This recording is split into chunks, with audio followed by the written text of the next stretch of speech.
welcome to Critical Hit, a Major Spoilers podcast. Thank you for downloading and checking us out this week.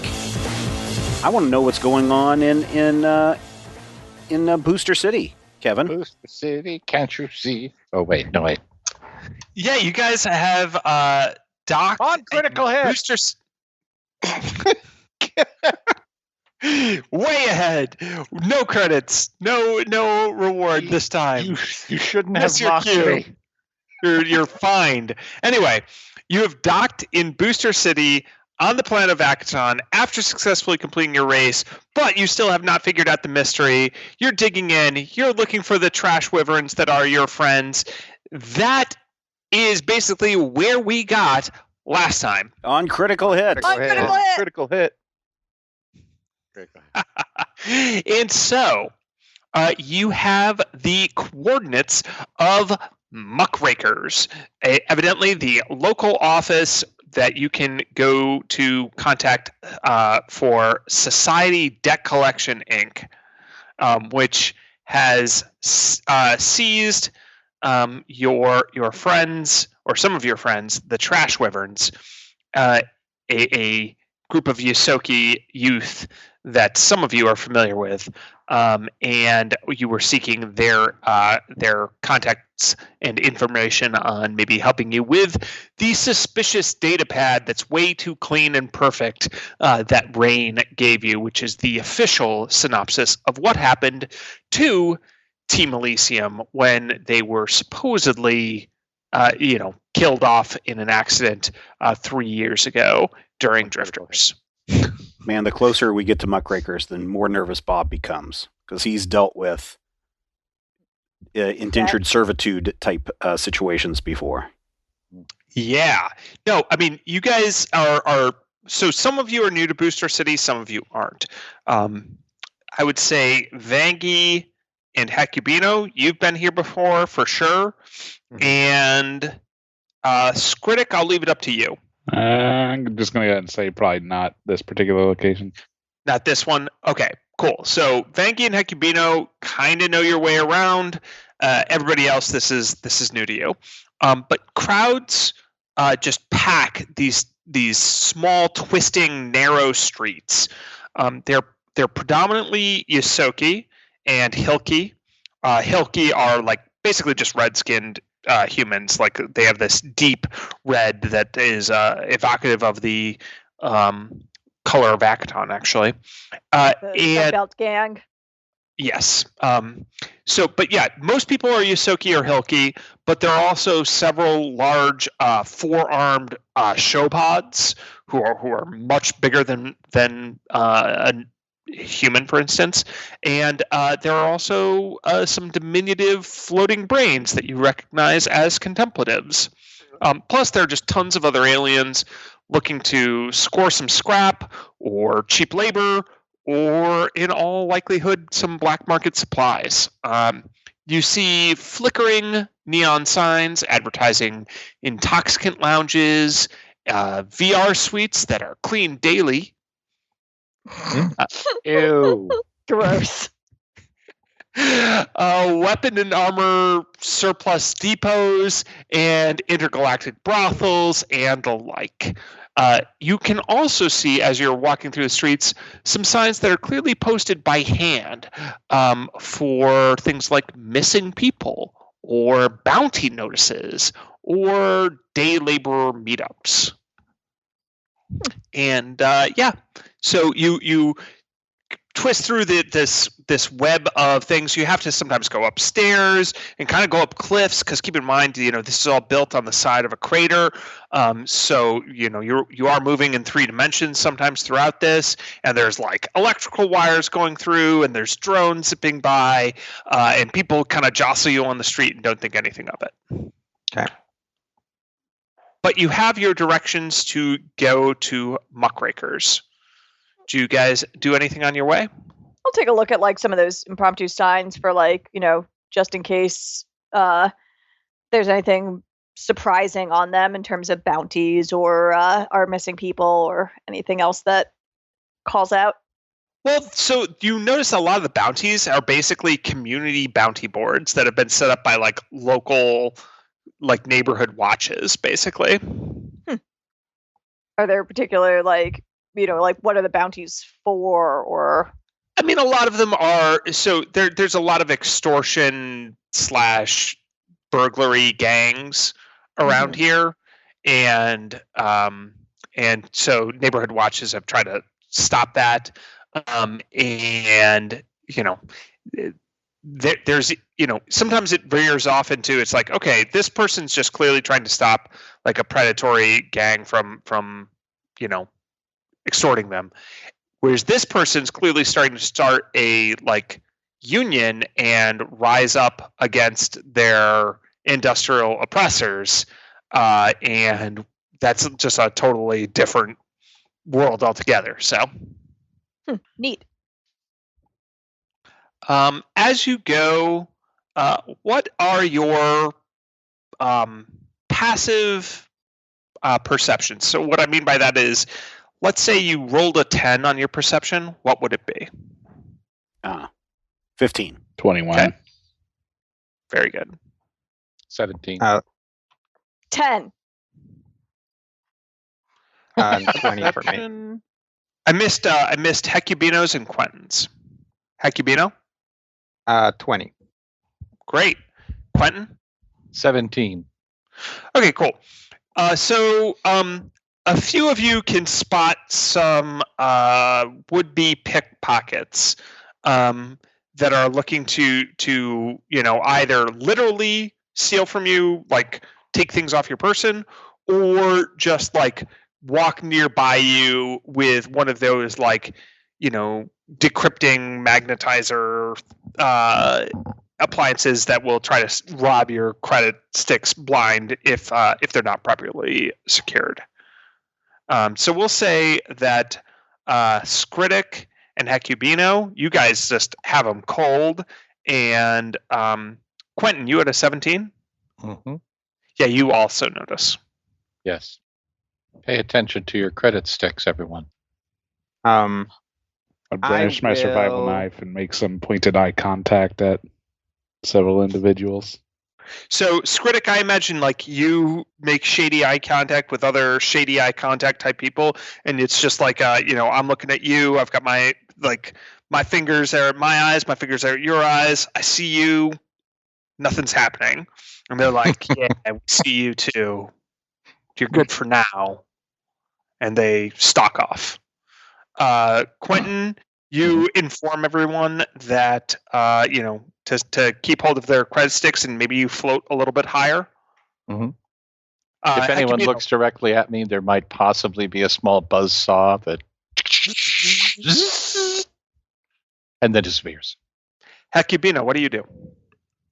I'm gonna try and trap one. Okay, so you trap a young Hilky kid, and she gives you the aw shucks. Ah, man, I'm so sorry. I've been forced into this. Hey, shh. Hang on. Here's a credit. What do you know about the trash wyverns? Oh, the trash wyverns. They're pretty cool, Yosoki. Okay. No, you know what they're in trouble for? Around recently. Yeah, you know what happened to them? Oh man, I wish I could remember. Hey, he just caught you trying to pick his pocket. Come on. What? No, now we're just talking. We're friends now, right? Sure. Let's call it 2 credits. Stick. Yeah, let's call it 2 credits, and I don't feed you to my Vesk. She bares her teeth. Come on, you wouldn't do that, would you? Innocent little me. Maybe just a nibble. Listen, we just tore up through the Red Belt gang, so we're kind of short on time here. All right, geez, I heard they got stats for deck collection. Mm-hmm. Anything else? You know anything about Muckrakers? Oh, well, come on, you know those sorts of operations, right? No one comes out of there. I mean, maybe we'll see them in 20 years. Do I get the sense that this kid knows anything else? Good. You know what? You succeed at your sense motive check, and you think that this kid was trying to pick your pocket and knows the local gang scene a little bit. So, Sure. in essence, no. Okay. I'll give them the 2 credits and send them off their way. Woohoo! Wanted to steal 100 credits from you, but I'll take 2. Better than nothing. 2 and not dying. Yep. All right. So, you guys keep making your way to Muckrakers? Hmm? All right. Yeah. So, along this stretch of, it's a mix of dingy and brightly colored. So, think neon where some of the letters are burnt out, and there's like a bright green wall, except it's really dusty and it hasn't been painted in a decade. And there's a blood stain on part of it. So it's a mix of feelings as you're walking down this strip. Strip near Muckrakers is full of things like pawn shops and early payment to credit cashing facilities and any other kind of dubious loan facilities as well. There's a bail officer there, and then you see the sign for Muckrakers, which is very neat, and it has all of its letters cleanly lit in a bright green neon. Okay. The whole Blade Runner chic. So you approach, and Muckrakers has a small office you guys can enter. It's got like little automatic doors that open for you, and it's very clean and it's very brightly colored. So think of a dentist's office operated by clowns on psychedelic drugs. Oh. Yikes. Yep. Kevin, do you need to talk to somebody? Do you need an adult? I mean, look, this last year, I don't know about the rest of you guys. Yeah, I mean, that's blink fair. twice. Oh no, it's a podcast. You can't see me blink.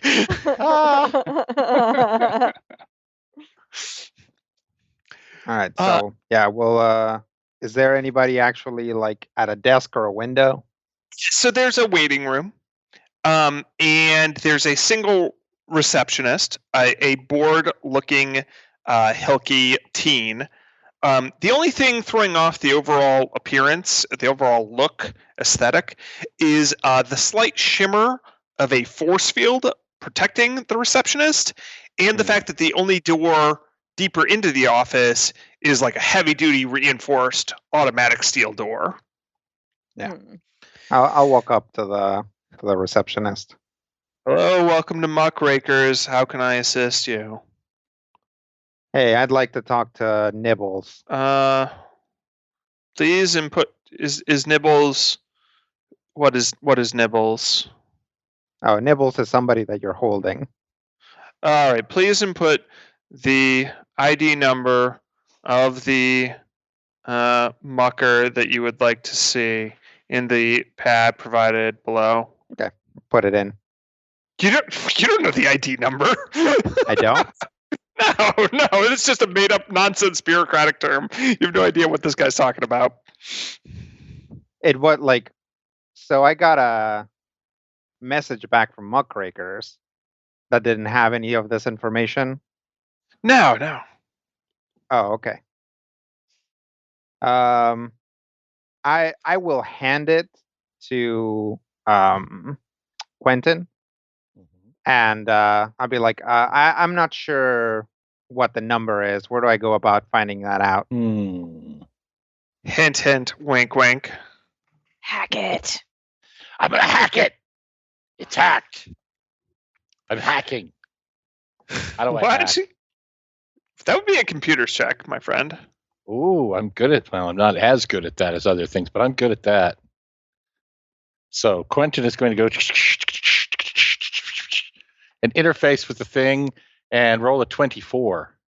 Ooh. Yeah, so I mean, you quickly you actually intercept the wire going to and from the data pad, and you just convert all. It's like, your code has been rejected. You're like, no, my code has been accepted, and they're like, all right, your code has been accepted, and then you deconnect to it. It's like, It's the Jedi mind trick. Yep. Not a totally secure protocol, and you're able to intercept it on the wire. Because this is this place doesn't overly invest in information security. So he's like, oh, how about that? A visitor. All right, you'll have to speak with the manager. All right. He just types a bunch of stuff on his pad. It's like, all right, right this way. You'll have to leave your weapons outside. Sure. You can place them in the bin provided. It's just a giant bucket. Would any of you guys mind staying out here, or does anybody care to come in? I mean, I'd like to see the guys again. Yeah. We can wait out here. Yeah, Bob's Okay. definitely waiting out here. All right. Anyone who waits out it's there will probably be able most to engage in comical. all the fun scenes that happen inside. Quentin will definitely go in because, I mean, in the strictest sense, there's no weapons for him to put down. I think it will be most comical for Hecubino to hand Amu his little blaster, and then for Vangi to hand Bob her giant rifle and pike. And flamethrower. Yeah, that's what it is, the flamethrower. And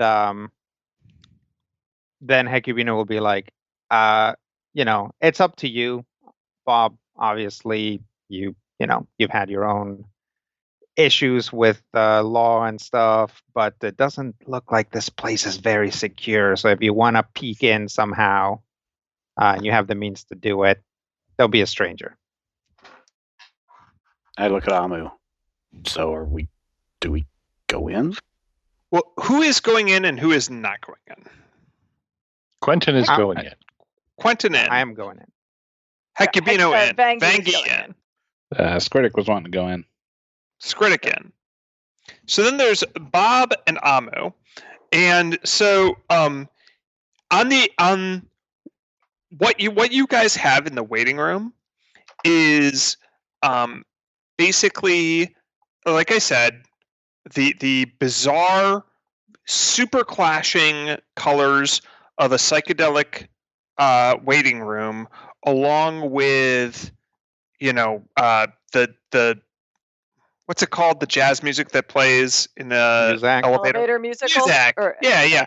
Along with Muzak, sweet. interstellar Muzak, and a bored teenager as your receptionist. So you guys can either continue with the path of adventure or stay here where nothing will happen. It is up to you. It is totally up to you. Oh Well, my that's god! tempting. Everyone, come in. All right, we'll go in. If only to see a pike in a bucket. Can I do a sleight of hand to cheek a knife? Absolutely. If this guy doesn't seem to be really doing anything to enforce the rules, I mean, he might say something about, I don't know, a pike or something like that. But there definitely seems to be, he's not patting you down. Well, not I'm an sorry, awesome roll. I Did got a you 20. say cheek knife? Yeah. Cheek. By the How my- cheeky. My cheek pouch. But that just seems so painful. Yeah, that's what sheets Some are knives for. have sheaths. That's why I don't have cheeks. Just, like a little clasp sheath. All right. And I, So put my pistol into. are there any weapons people are explicitly keeping on themselves? Amu doesn't consider anything they're carrying an actual weapon. Legit. Vangi? I'll keep my mace just because it's I can keep on. It's pretty small. It's kind of like a hammer. Okay. Quentin? Quentin's quadra-titanium construction makes it so that his weapons are essentially built in, And he may be able to hack into the system and tell him everything's fine here. Legit, Hecubino? I will make a big show of leaving my blaster in the bucket. You know, that thing that does like 1/8 the damage that my brain does. Your brain is your best weapon. Skritic? Yep, I'll hand in my tactical pistol and cheek that knife. Okay. Knife in one cheek and a rifle in the other. Bob's pistol is buried deep in one of his big pockets on his coveralls things. He just looks at the person and says, I'm a pilot, and just walks in. All right. So behind the door opens up into like 4, triangular parts and opens. And all of you guys are admitted into a little hallway, and then closes behind you. And you're guided by the receptionist to a moderately sized office. It can fit all of you, but not too many more people. It is, again, very garish in its decor with bright clashing primary and secondary colors. And one wall is covered in pictures featuring the inhabitant of this office, who I will describe momentarily, with various dignitaries and industry magnates, all featuring this character Spago in bizarre poses. So let's talk about the person who you see when you enter. So his name is Spago, as he'll introduce himself in a moment. And he is a Quarlu. So that means most of you probably don't even know what a Quarlu is, although Amu recognizes it instantly. He has 4 legs, and he is very large by human standards, with a kind of almost conical body, wider at the bottom and narrowing at the top. And 3 tentacle arms erupting at various points on his torso, and 3 eye stalks above a slug-like head at the top of the cone. He has to be 200 kilos easy. And then Amu, because of your super special life science know everything check, you know that Quarlu are silicon based, they're fire resistant and vulnerable to cold. They don't have a metabolism quite like any other being, as they basically have like a furnace inside them, and they are multi-dexterous and have no front or back facing really. Plus, they are excellent tunnelers. So he is dressed in vibrant silks of blue, green, and purple, attached by various pins and buckles, all made of precious metals. He jingles whenever he moves due to the numerous gold and platinum chains dangling around him like wind chimes. He moves very fluidly and easily, as if he doesn't have bones. Amu, he doesn't. And he's pretty light on his feet. So it's when we get to conversing with him, it's a little tricky to make what many of you would consider normal eye contact with him, because his eye stalks seem to look in a bunch of different directions all at once. But you can generally tell he's paying attention if at least one eye stalk is pointed in your general direction. And when he speaks, his mouth opens to reveal grinding plates instead of teeth, and his breath is superheated and raises the temperature of the room a solid 5 degrees. Wow. Speaking of which, his skin maintains a constant iridescent shine. And so he will greet you. Also, as you enter, of course, there is a cacophony of 3 different opera tracks playing simultaneously at a very high volume. Of course. Hecubino makes a point of remembering what this sounds like. Okay, to use for future. Yes, mental to use attacks. offensively later. And as he notices you, he gestures and turns down the volumes on all of his opera tracks, and he says, "Greetings, my apologies. I am Spago. We Quarlu love opera as it reminds us of our childhood lullabies. Did you know I once considered going into the theater myself? Alas, I was rejected due to the obvious scratchy, jarring sensation of listening to my voice. Now, what can I do for you? Are you looking for a tunnel to be mucked out? Perhaps your new money, looking to invest your credits in a growing industry unburdened by oversight and regulation?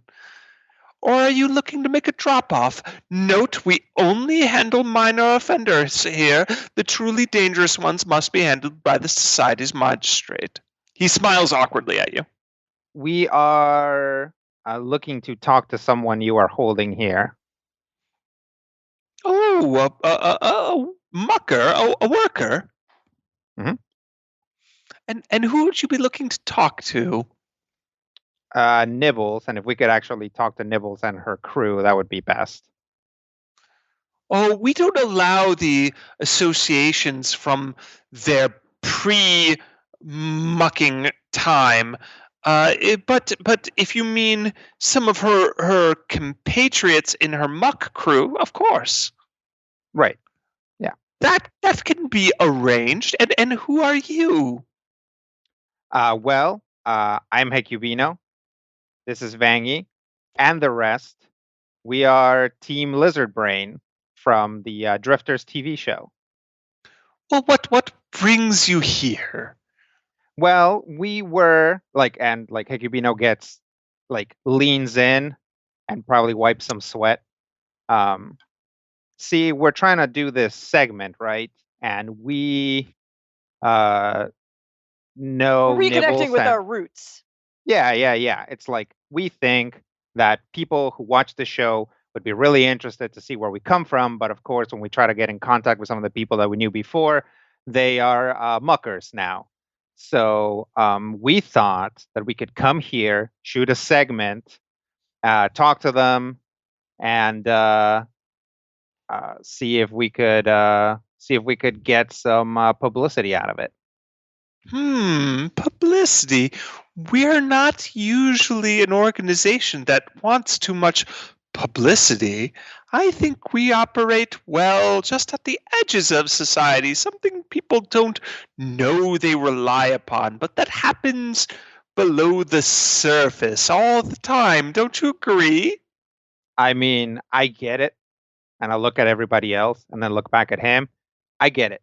We can give you a final say over either we can give you a final say over the segment, or we can just not disclose where we found our compatriots. Allow me to consult with my head of security. And he presses a little button on his desk, and in comes and as he comes in, Spago will say, "Scophos!" And Scophos is he's coming in right behind you guys, a large bovine-like humanoid, which is a type of alien called a noir. So for imagery, think of a minotaur in dirty camo colored pants, wearing a t-shirt that says, "Ask me for directions and you die," in all caps. Along with a minotaur skull covered in blood. That's all on his t-shirt. He's heavily armed with a tactical cryopike and a frostbite class 0 rifle, which just means he shoots cold beams at you. Sure. And he's armored in a patchwork fashion, like, one shoulder pad with like a strap over his chest, and the knee pads, and an ammo belt with some frag grenades attached to it, that kind of thing. But somehow he gets the full AC benefit. Sure.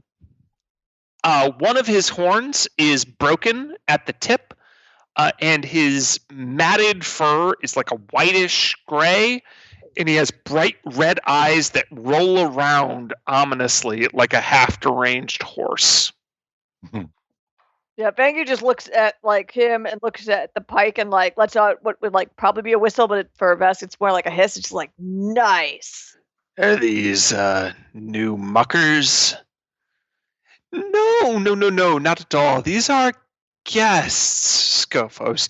They wish to speak with some of the muckers. They'll need to wear slap wraps. Of course. You don't mind abiding by our security protocols, I assume. And what are they? You'll need to wear slap wraps, which will prevent external communications, attempts to free the prisoners, things like that. Oh, right. Oh, and by the way, so Scophos is my head of security. He may look a bit rough and tumble, but I assure you, he's actually quite scarier than he appears in person. Do not visit his infosphere profile. That leads to some crazy stuff. Noted. Hikibino will make a note to later definitely go to Scophos Infosphere profile. Yeah, same. Yeah, no, this guy looks rad. It's too bad that everybody on this team has like pulled their weight 1,000%, because I would consider trading one of them for Scophos. But everybody's been doing really good, so He could be our wild card. yeah. Wild card. All right, so if you wish to take a tour of the facilities, I am of course willing to engage with Scophos here, assuming you abide by our protocols, as I said. Absolutely. And Scophos just turns and looks at you and says, "Slap wraps for everyone." Okay. I scrutinize the slap wrap before putting it on. For those things from the 90s, right? Those things from that you could whack on your wrist.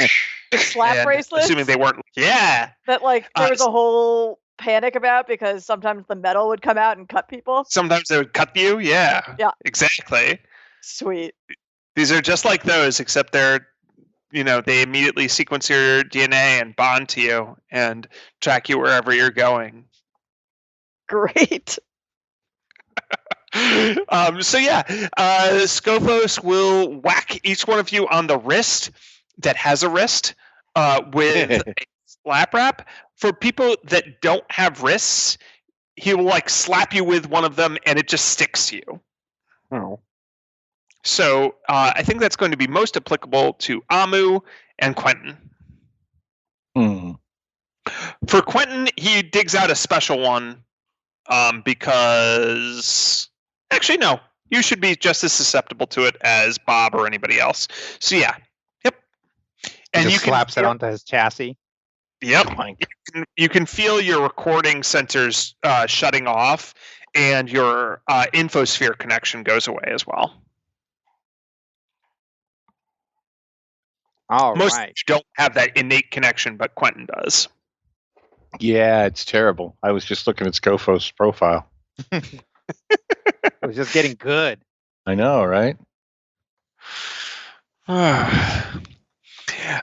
Cool.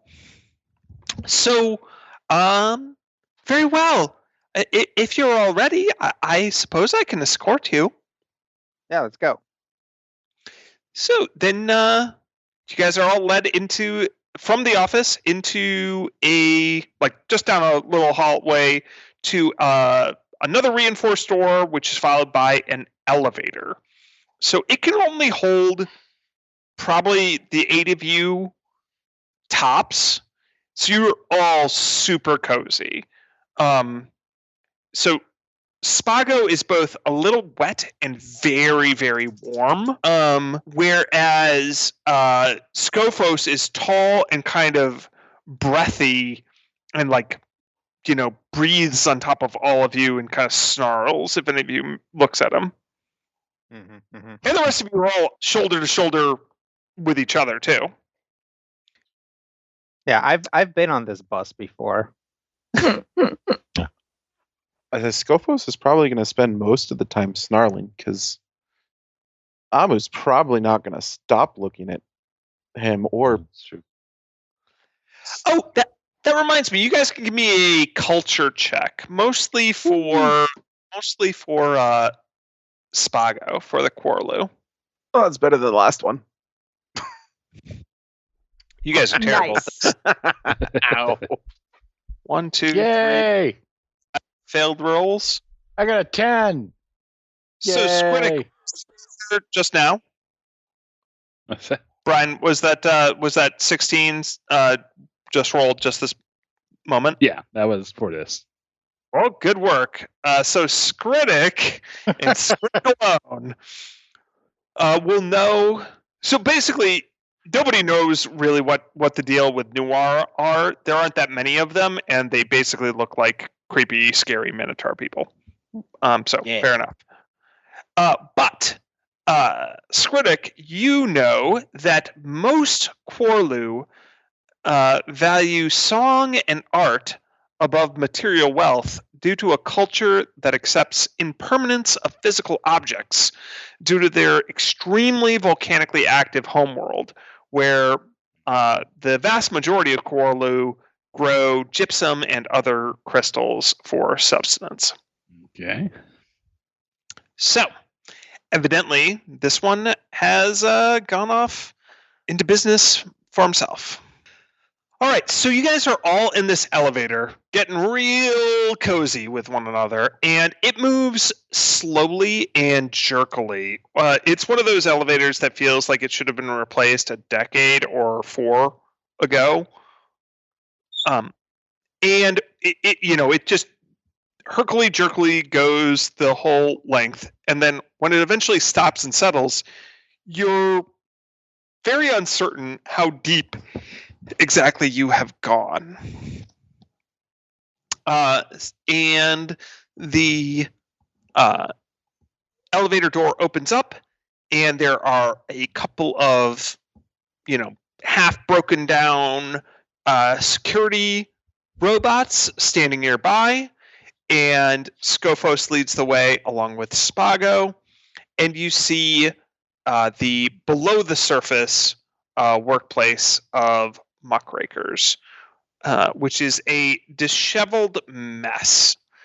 There are a bunch of prisoners with jobs that all have collars, basic uniforms. You see a little station where they can get their limited rations, and then you see that they're all wielding or carrying rather muck rakes, which are these weird hoe-like tools that are they're a combination between something you actually whack into the ground and a scanner. So think of a hoe and a metal detector in one.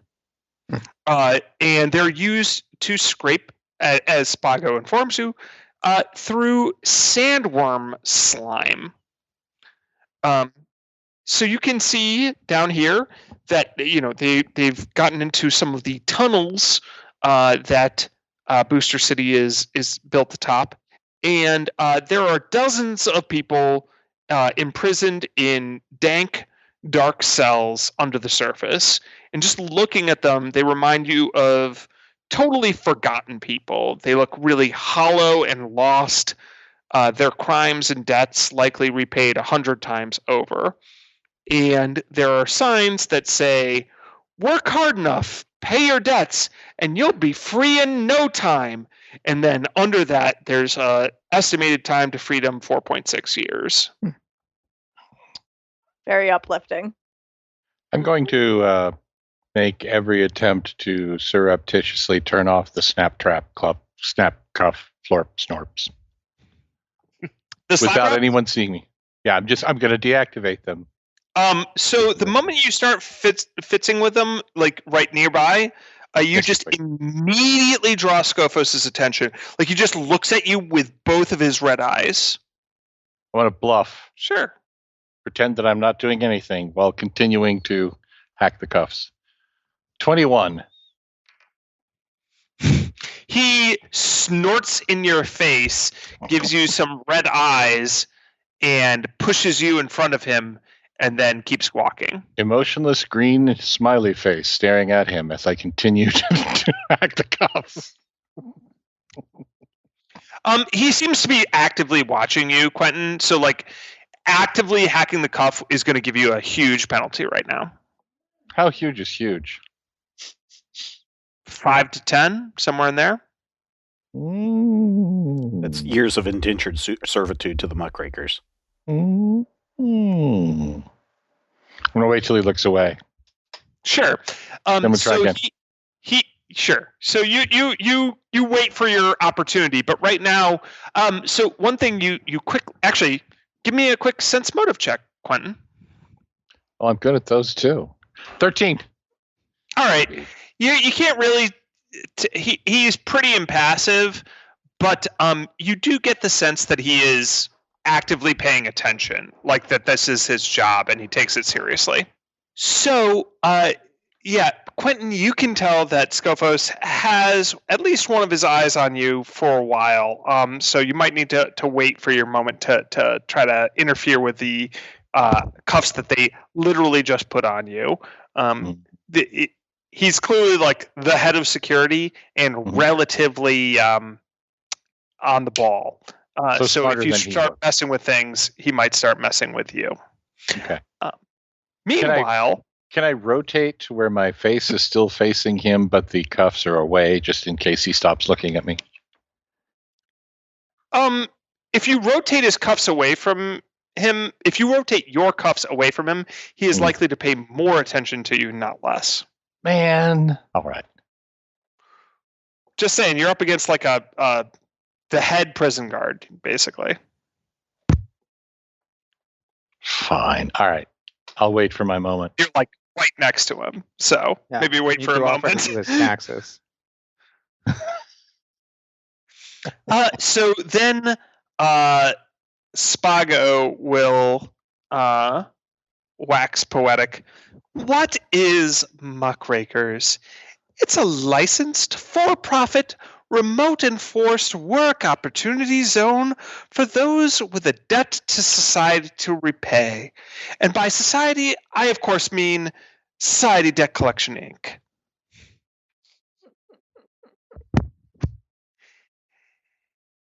And he gives you a guided tour of the facilities, which are basically an indentured servitude hellhole subterranean world that involves mucking through what are called muck tunnels that are formed from Acatonian sandworms that burrow below the surface. So evidently, these sandworms leave a trail of slime behind them and drop off these highly valuable nodules containing reproductive sacs. These sacs are picked up by other sandworms when they pass through because sandworms are hermaphroditic, so they can all just lay nodules and pick them up. And the nodules are very valuable for medical research, magical reagents, and as the primary ingredient of a black market intoxicant called Sting.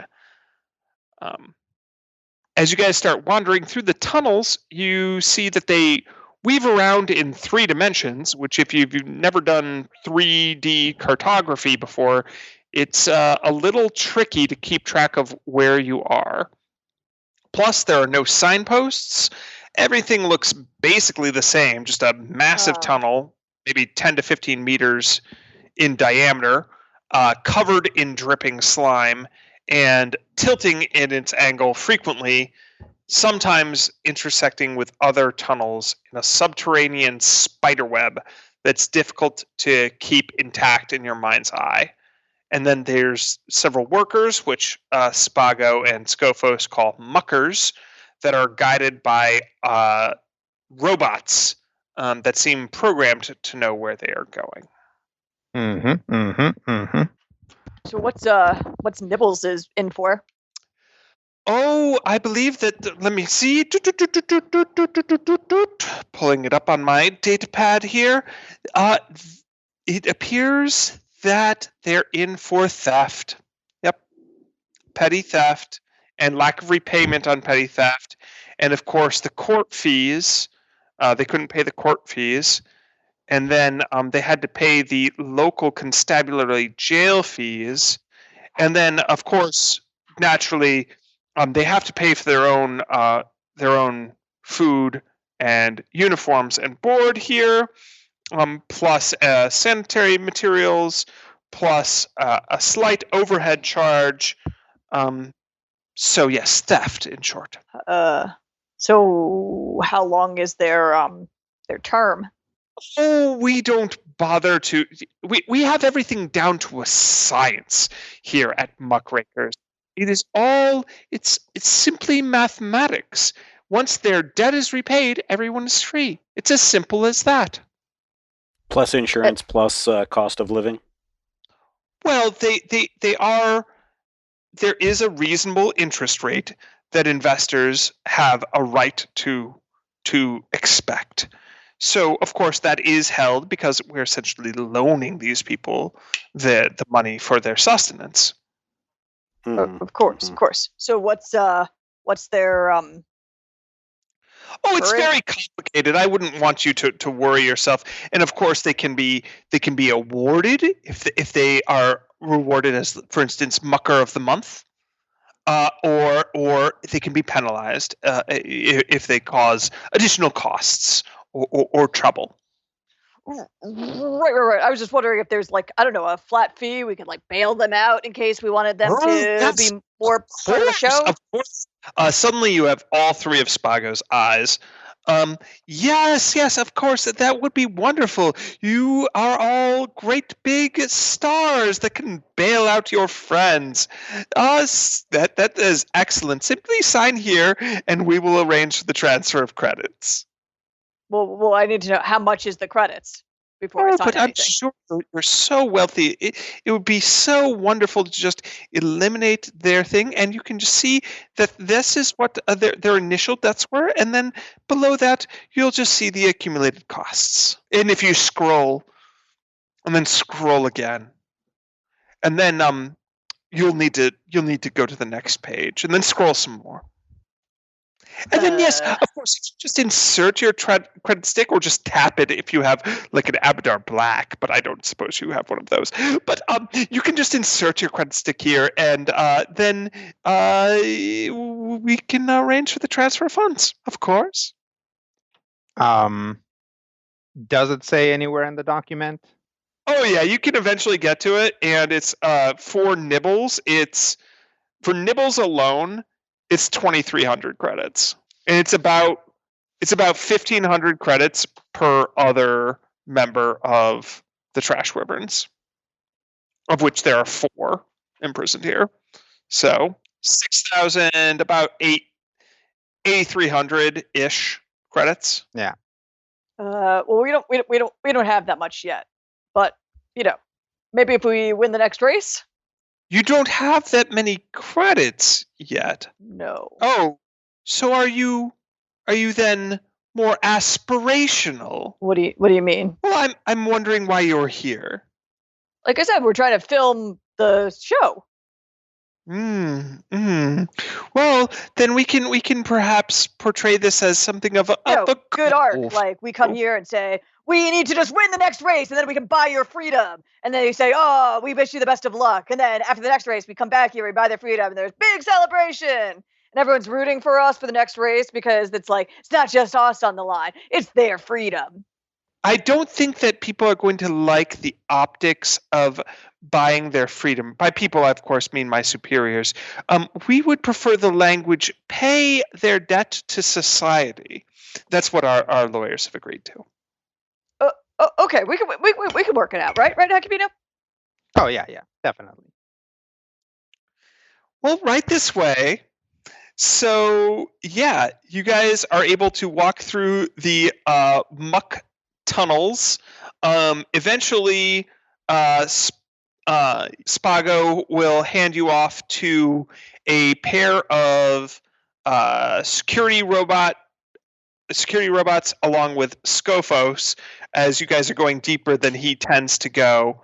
Though he does give you a little soliloquy before he goes because he wants to get it all on camera. So he leans into Quentin and says, "So you may be wondering, how do I keep everyone in line all the time? Why, it's simple. I merely use the power of reinforcement." And then Spago pulls out some datapad device from a belt you didn't even realize he was wearing. And he says, "With a press of a button, I can make the muckers feel anything from euphoria to despair to searing pain. I can even kill them all with the mere input of a voice command code. It's tied to my DNA sequence and unique voice structure, so no one can escape. Now, good luck. Go speak with your friends. Goodbye. Bye. I'm going to make sure to record his voice so that I can perfectly replicate it later. Your recording devices are shut off due to the slap rap. Well, then how is he telling me to record if I have no recording? Aha! That's okay. Okay, we'll be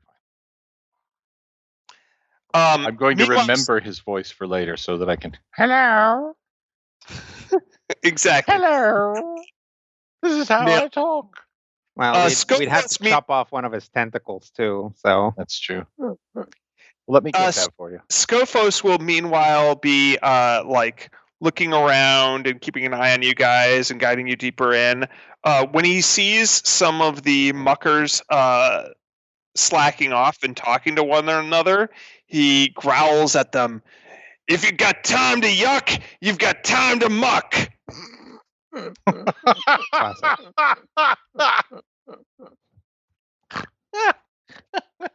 "You guys, get the muck out of here!"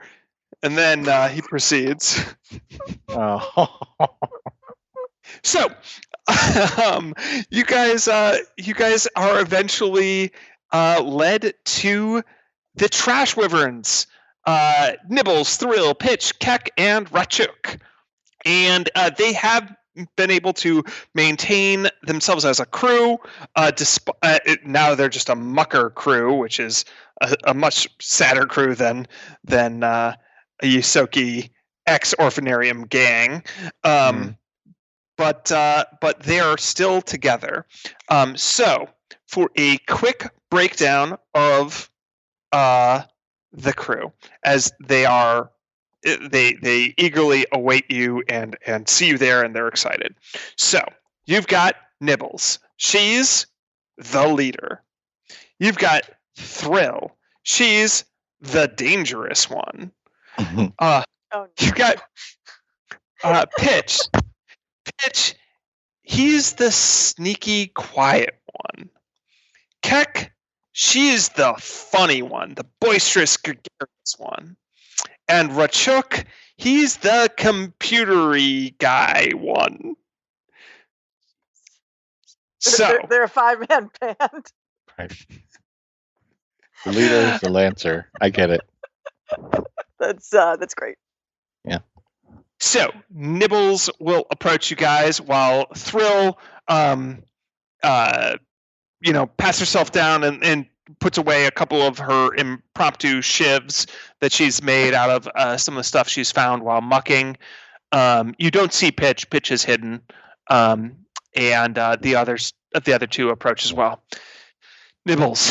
Oh, Hakibino and Vanky. We're glad to see you guys. We didn't expect to see you here. What's going on? Well, we also didn't expect to see you here. But we are shooting a segment. For Drifters, because we're on Drifters now. We actually we made it to the big time. Oh, you made it to the big time?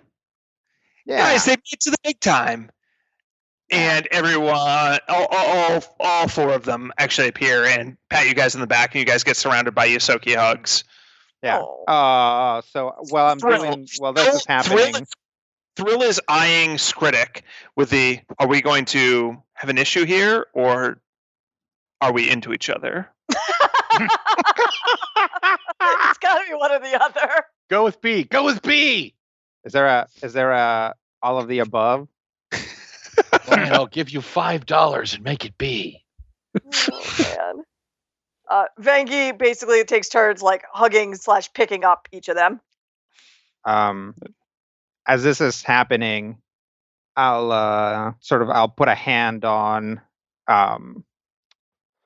Nibbles as everybody is sort of greeting each other, and we're introducing everyone, and I will talk in her brain. Ooh, clever. Nice. And what do you say in Nibbles' brain?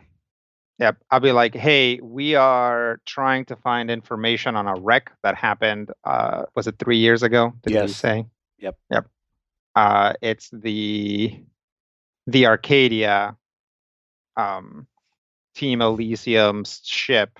I know you guys are very indisposed right now, but is there any way that you can get us any information on that? Or is there any way in which we can get information from your junkyard?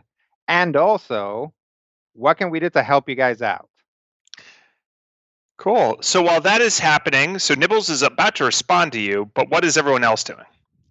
So Vangi, you're picking up Yosoki and associating with them. Yep. Bob, what are you doing? Dropping a last bit of breadcrumb that I've been dropping since we entered the tunnel. So you can find his way out. Yeah. Otherwise, I'm just standing around looking as innocent as possible. I'm trying to collect as much information about everybody as possible. This is a great learning experience. Well, not only that, but there's got to be like sandworm genetic material all over the place.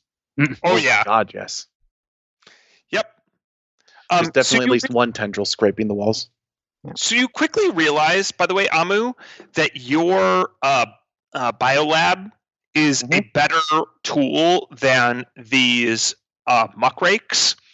Like it can just do the same job but better if you tune it appropriately. And you like note how to search for the same things they're searching for better. Now it doesn't like clear the slime, so if someone's trying to clear the slime from a tunnel for some reason, it won't do that, but it's really much better at finding the nodules that they seem to be looking for. So Skritic, what are you doing? I think for the most part he's just kind of glaring back at the one that's kind of eyeballing me, and her name is Thrill. And kind of giving a bit of a wary distance. Yep. That's how the mating dance begins. Yeah, that's not a no. It's not a no, but we're here on business. And Quentin?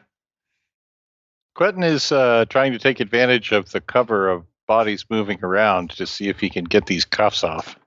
All right, cool. So it's sneaky. Nibbles will respond in Hecubino's mind. All right. First things first. One, we've broken into the Central Records Collection office in Booster City, and that's tied to all the local scrap yards. So we can actually get the actuals on what has happened as opposed to, the official records. So if you want to give me what you're looking for in terms of a number, we can, if we're actually at the local magistrates, we can interface with that terminal and get you some information.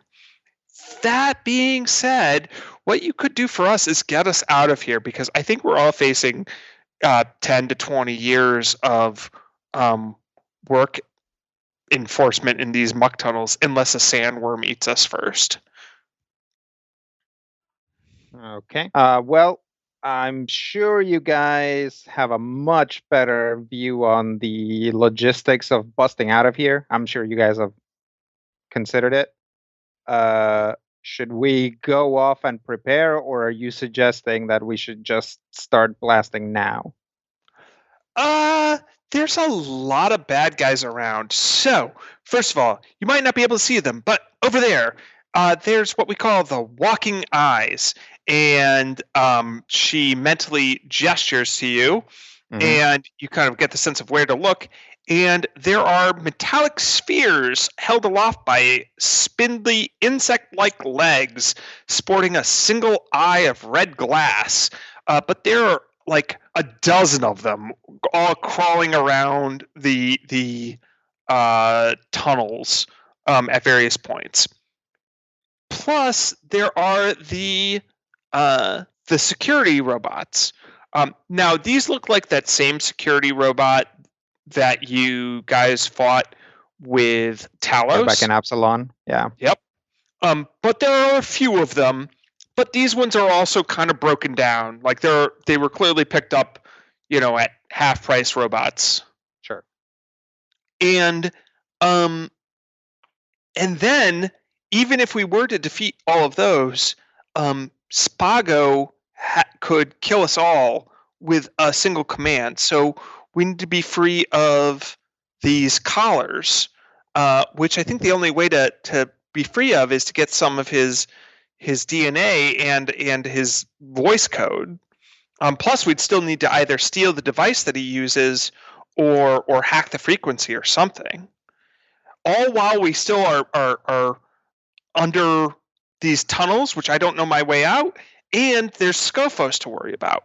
So you have to defeat these, disable the walking eyes or avoid their notice. You have to get the access keys from Spago. You have to avoid Scophos as he wanders around the labyrinth down here. We have to break out of our restraints, and we have to figure our way out the tunnel. If you can do all that, then yeah, sure. Sounds like a plan. Okay. We'll figure it out. And what does Hecubino say at that point as it all settles in for him? Hecubino will think about it for a second and then be like, okay, so later then. Right now, you're our best lead, so we're going to see if we can do this, but there's a chance that this is all going to be, too much. Just There's too much. There's a chance it could all go horribly wrong? Yep. Well, there's a chance that we might deem the danger too high and we might pursue another avenue. Not that we don't like you guys, or, I just need you to understand that we'd be sticking our neck out pretty hard. And then at this point, Keck will say, so guys, I know when those two are looking at each other eye to eye that there's something important going on, but I just wanted to say it's nice to see you all down here, even though I have no idea who any of you are. Oh, yeah, sorry, Keck. Hi, we're Amu. This is the rest of our crew. Cool. And with that, I think we'll call this session a wrap because I think you guys know what you have to do. Exit Get the a bunch of facility. money and buy them out, because otherwise that's a crazy Ocean's 11 heist. All right, everybody, that wraps it up for this installment of Critical Hit. Thank you so much, everyone, for downloading and checking us out each and every week. Thank you to everybody who's had all the kind words to say on Twitter about Drifters. And for those of you wondering, we'll just reiterate, because I know many of us have said this before, Kevin is the smart one. Kevin is not on Twitter. So we do try to pass all the positive thoughts on to him, but if you're trying to track him down, he's not on the Twitter. So there you go. Well, I guess until next time, here's hoping all of your dice rolls are critical hits.